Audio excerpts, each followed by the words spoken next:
Guys, nize ko muri amahoro bivanye naho muherereye. Nanje ndi wa Mungu wanyu nsanzwe nkorera ikinyamakuru Lil Vox TV. Aho no musi tugiye kuyaga kubiko biravugwa mu gihugu cy'u Burundi.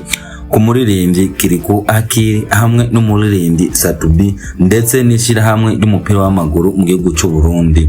Aho ishira hamwe ry'umupira w'amaguru ryashoboye gutangaza ko itariki 31 ikibuga Stade Intwari kizokugururwa cyatewe iteka n'umukuru w'igihugu n'abanyecubahiro bagiye batandukanye mu gihugu cy'u Burundi. Ihe ishira hamwe ry'umupira w'amaguru mu gihugu cy'u Burundi ryari ryashoboye kurondera umuririmbyi Kiriku Akili aliwe azoteramisha abantu kuri ico kibuga mu gihe hazoba hari abanyicubahiro bagiye batandukanye harimo n'umukuru w'igihugu. Ndetse umuririmbyi Satubi amaze kuvyumva yahise yandika ku mbuga ziwe itangazo avuga ati ndashobora kuririmba ku buntu ikaba intererano yanje ku gihugu canje.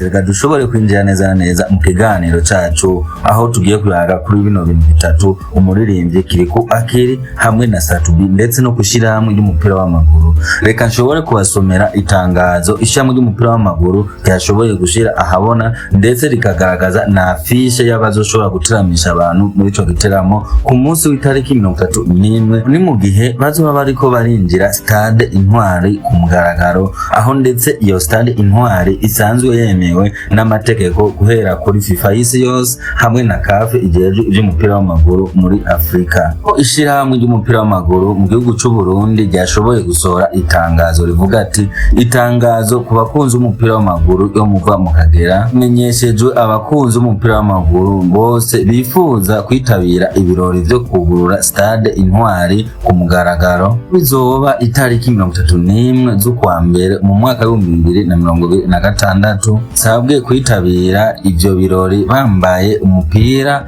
canke ishati byose by'ibara rimwe ko mu mabara agize idarapo ry'igihugu. Gihe ikibuga kizoshobora kugururwa saa 6 ndetse ivyo birori ikazoba vyatewe n'iteka n'umukuru w'igihugu Evariste Ndayishimiye hamwe n'abanyecubahiro bagiye batandukanye. Umenyesheje kandi ko hazoba hariko haraba urukino ruzoba ruko rurahuza Vitaro FC hamwe na Bomaro FC ruzotangura isaha 9 muhingamo. Aho ni mu gihe ishirahamwe ry'umupira w'amaguru ryari rimaze gusohora iryo tangazo haheze amasaha make, aho ryashoboye gusohora afishe ry'abazoba bariko barateramisha abantu muri ivyo birori, aho bashoboye gutumira umuririmbyi Kiriku Akili aliwe aririmba imbere y'umukuru w'igihugu hamwe n'abanyecubahiro bazoba bitabiriye ivyo birori. Mu gihe ishirahamwe ry'umupira w'amaguru mu gihugu cy'u Burundi rimaze gusohora ivyo byose,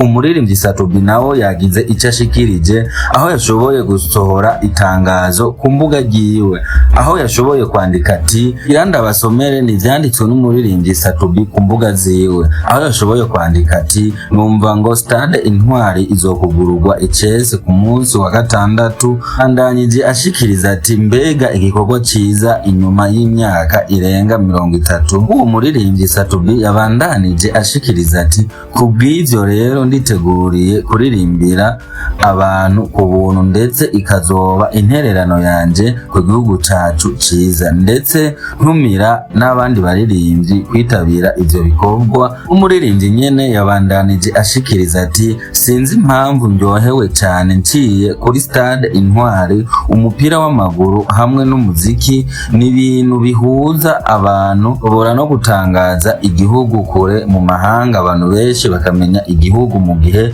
bari basanzwe batakizi. Ivyo mpejeje kubasomera ari muri bimwe byashikirijwe n'umuririmbyi Satubi, umuririmbyi asanzwe ari cyamamare.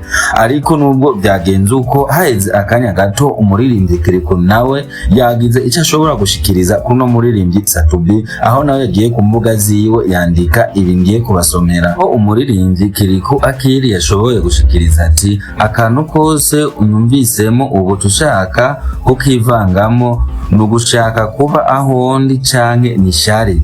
ico nico umuririmbyi Kiriko Akili yashoboye gushikiriza, ndetse n'abapromota benshi cyane bakomeye mu gihugu cy'u Burundi, aho nabo bagize ico babivuzeko, ndetse n'abantu bavuga rikijana mu muziki w'igihugu cy'u Burundi. Mayaho umuririmbyi Kiriko Akili ashikirije ayo majambo ku mbuga ziwe, abapromota benshi bagize byinshi bagenda baravuga, ariko umuririmbyi Satubi nawe ntaragira ikintu na kimwe arasubira gushikiriza ku mbuga ziwe. Reka turindire ku munsi wa gatandatu itariki 31 z'ukwa mbere mu mwaka w'2026 turabe ko umuririmbyi Satubi yashoboye kwisabira kuzoririmba ku buntu, ikaba intererano ku gihugu ciwe. Turabe ko azoshobora kuba umutumire bamuzane nka surprise. Niho ikiganiro cacu kishoboye kugarukira. Nongera ndagusaba wowe utaragira subscribe, share, like, comment ko ushobora kugira ngo tubandanye kugira umuryango wagutse.